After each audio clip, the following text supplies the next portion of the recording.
ప్రభువు స్తోత్రము కలుగునుగాక.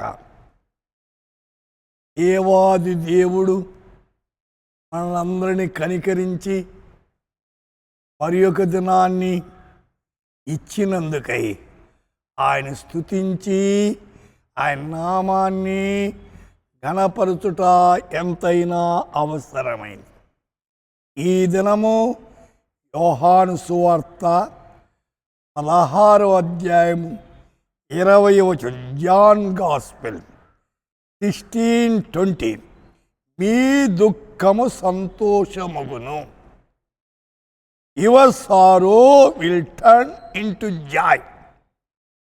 तुम्हारा शोक आनंद में बदल जाएगा.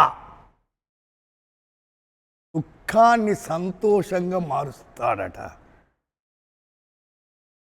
సోదరి సోదరుడా, ఏ దుఃఖములో నలిగిపోతున్నావో, ఏ దుఃఖము నిన్ను ఆవరించి ఉందో, దానిలో కృంగిపోతున్నావో, నెమ్మది లేకుండా ఉన్నావో, ఏం చెయ్యాలో అర్థం కాకుండా ఉన్నావో, అయితే ప్రభు అంటున్నాడు, ఈ దుఃఖాన్ని సంతోషముగా చేస్తాను. ఎప్పుడు? ఆయన మీద ఆనుకుంటే, ఆయన నీలోకి వస్తే, ఆయన్ని ఆయనను పిలిచినప్పుడు నువ్వు లోబడితే, ఆయన ఆహ్వానించావా? ఆయన నీలోకి వచ్చాడా? ఈ యొక్క దుఃఖము సంతోషంగా మారాలంటే యేసు నీ బ్రతుకులోకి వస్తేనే. యేసు నీ బ్రతుకులో రాకపోతే నీ దుఃఖం అట్లే ఉంటుంది. ఈ దుఃఖము సంతోషంగా మారాలంటే ఆయన్ని హృదయంలో చేర్చుకోవాలి.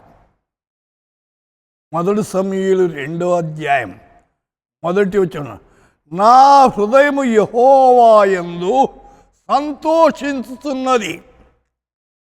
అయితే మన హృదయాలు మన సృష్టికర్త అయిన దేవాది దేవుని యందు సంతోషించాలి. సంతోషంగా ఎప్పుడు కొంతమంది దుఃఖముఖమే, సంతోషం అనేది ఉండదు. వాళ్ళ ముఖం చూసేదానికే ఇష్టం ఉండదు. సంతోష ముఖంలో తేట ఉంటుంది. సంతోషించాలి. కష్టాలు నిందలు అన్నీ వచ్చినా ఎల్లవేళలా దేవుని పిల్లలు సంతోషించేది నేర్చుకోవాలి. సంతోషముతో ముందుకు సాగాలి.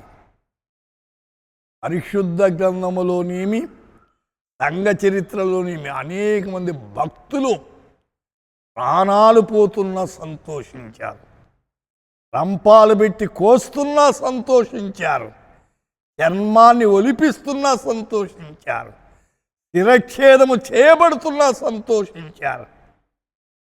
వారికి లోకము శాశ్వతం కాదు, పరలోకము శాశ్వతం. Psalm 28:7, కీర్తన 28, నా హృదయము ప్రహర్షించుతున్నది. కీర్తనతో నేను ఆయన స్తుతించుతున్నాను. అయితే మన హృదయములో హృదయం ఏమి నిండుతుందో అది నోరు మాట్లాడుతుందట. అందుచేత మన సంతోషము, మన ఆనందము మన హృదయములోని ఉప్పొంగాలి. అయితే కీర్తనలతోనూ ఆయన స్తుతిస్తా. అయితే కీర్తనలు పాడుతూ స్తుతిస్తుంటే మన వేదన, మన దుఃఖము, మన బాధ అంత తొలగిపోతుంది. కాబట్టి ఈ దుఃఖాన్ని సంతోషంగా మారుస్తాడట. ఆ దుఃఖాన్ని తీసివేసే ప్రభువు, సంతోషాన్ని ఇచ్చే ప్రభువును మీ హృదయాల్లో చేర్చుకొని ఆయన బిడలుగా తీర్చబడి ఆయన రాజ్యానికి అర్హులు కండి. ప్రార్థన చేద్దాం. పరిశుద్ధుడవైన తండ్రి, యూట్యూబ్ ద్వారా వింటున్న బిడ్డలను దేవా వాళ్ళ దుఃఖాన్ని సంతోషంగా మార్చండి. వారి హృదయములో మీరు ప్రవేశించండి. వారి కష్టాల్లో బాధల్లో మీరు ఆదుకొని నడిపించమని ఈ దినమంతా మీ రెక్కల చాటును కాచి కాపాడమని యేసు నామమున ప్రార్థిస్తున్నాము తండ్రి. ఆమేన్.